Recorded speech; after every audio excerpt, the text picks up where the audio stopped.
And first from the Fox News deck this Wednesday afternoon, he is not running, but he will not be silent. That from Vice President Biden today, finally putting an end to months of guessing and all those pointless polls asking what if. The vice president made the announcement in the White House Rose Garden, his wife and the president at his side. Vice President Biden praising his boss, saying it would be a tragic mistake if Democrats do not run on President Obama's record. His tight relationship with the White House highlighted by having some of the president's closest advisors watching him right there in the front row. The vice president said he didn't see any way that he could win the nomination this late in the game. He mentioned his son, Beau, who died of cancer back in May and who reportedly urged his father to run for the White House. Vice President Biden called Beau his inspiration, said it's just too late to join the race. The vice president said he will continue to fight for the causes he supports and has supported, education, ending inequality. But Vice President Biden also seemed to take a final swipe at the person set to most benefit from his decision, the Democratic frontrunner Hillary Clinton. I don't believe, like some do, that it's naive to talk to Republicans.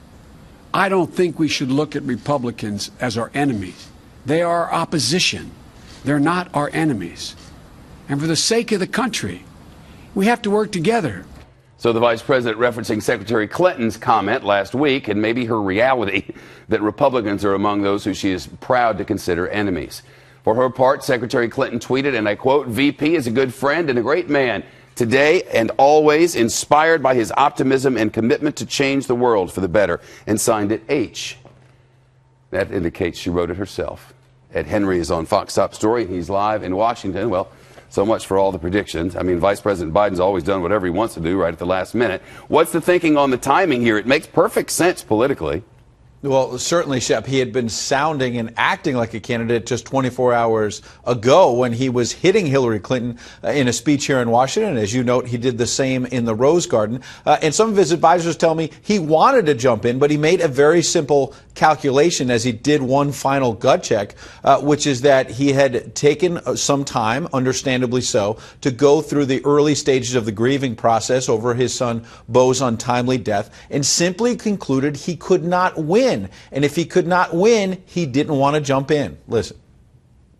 I've said all along what I've said time and again to others, that it may very well be that that process, by the time we get through it, closes the window on mounting a realistic campaign for president, that it might close. I've concluded it has closed.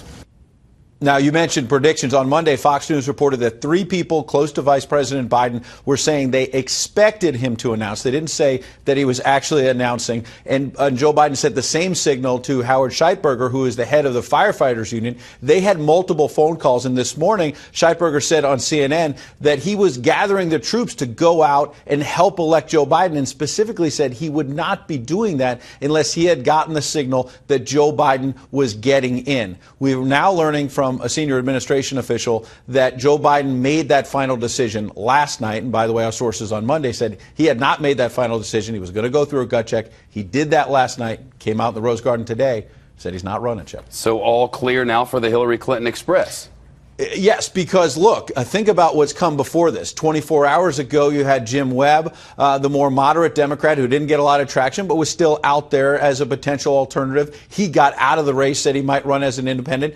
Just over a week ago, Hillary Clinton had a very strong debate performance, the first debate in Las Vegas. And so the field is basically clearing for her now that Vice President Biden is not getting in. She just put out a statement a short time ago, Hillary Clinton, saying, quote, "Like millions of others, I admire his devotion to family, his grace and grief, his grit and determination on behalf of the middle class, and his unyielding faith in America's promise. It's a record to be proud of, defend, and build on. And I am confident that history isn't finished with Joe Biden. As he said today, there is more work to do. And if I know Joe, he will always be on the front lines, always fighting for all of us." And just in the last few moments in New York City, Bernie Sanders, a Democratic Socialist senator, said he respects the decision. He praised the president and vice president for making a lot of progress in the last 7 years. And I think the big point here is that now it's clear. We knew that Barack Obama couldn't run again.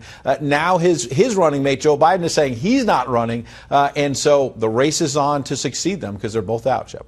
Race is on. Ed, thank you. Let's